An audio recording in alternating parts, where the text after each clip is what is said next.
I've been really fortunate in the last bunch of years to have these interview opportunities with some really high-profile people, and I'm just fascinated by how people get to where they are, and you spoke a lot about your father and your family and so on, but there's this saying out there that who we are depends on what happened to us in the first 25 years of our life, and those influences and those experiences. So what happened, or what influenced you in those first 25 years that made you the person you are today and the passionate person you are about politics? Because I have a great friend over there of 43 years. I'm 49 years old, and he and I talk often about our experiences growing up and why we're like we are today. So tell us about what happened in your first 25 years.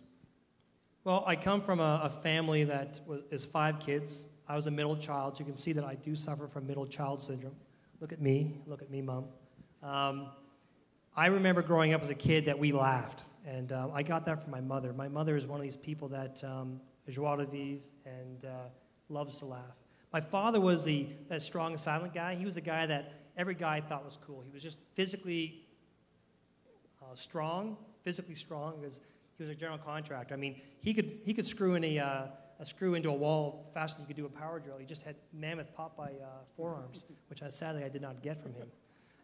No, you didn't. No, I didn't. I got his brains, so unfortunately. You and I have the same body, and unfortunately gravity has not treated us well. Sorry. I'm working on it. So anyways, my family is really important to me. My older brother was drafted by the Montreal Canadiens. I got draft beer pretty much at McGill, but I did play hockey. Not very well, but I played university. But my father was a big guy into sports, as I said. So basically, as a kid, I remember eating meals. We used to play. You remember the game show Password? Actually, Betty White's husband was running that. But anyways, you say like grass. Yeah. Grass. Smoke pot. Okay. Okay. Well, we know what we did in Medicine Hat, but any event, we didn't do that. But any event, I remember doing that after dinner, having that time with my parents.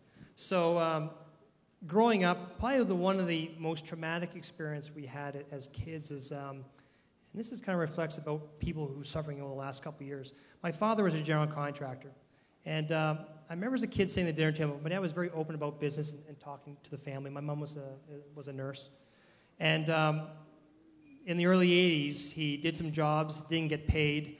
18%, you learn as you get older, 18% interest and how that affected him. And he lost his business. And as most business owners, they also put their house on the line. So we lost our house.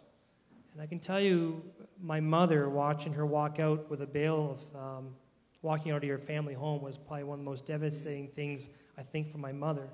But my father could have given up. They could have gave up, but they didn't. They said, you know what? We're going to move on. Life throws these things at you. You just pick yourself up and you go.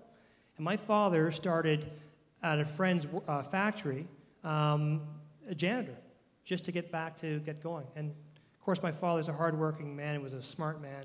And in no time, he was the plant manager. So that's the kind of thing my father taught me, that even in bad times, that you don't give up, and you have a family to protect. And he was very protective of him, and I miss him greatly. So that's what happened to me in 25 years. I played hockey. I went to McGill. Never let school get in the way of my education.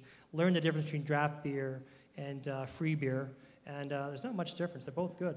But at 25, I went in the real world and got working. But that's what happened to me.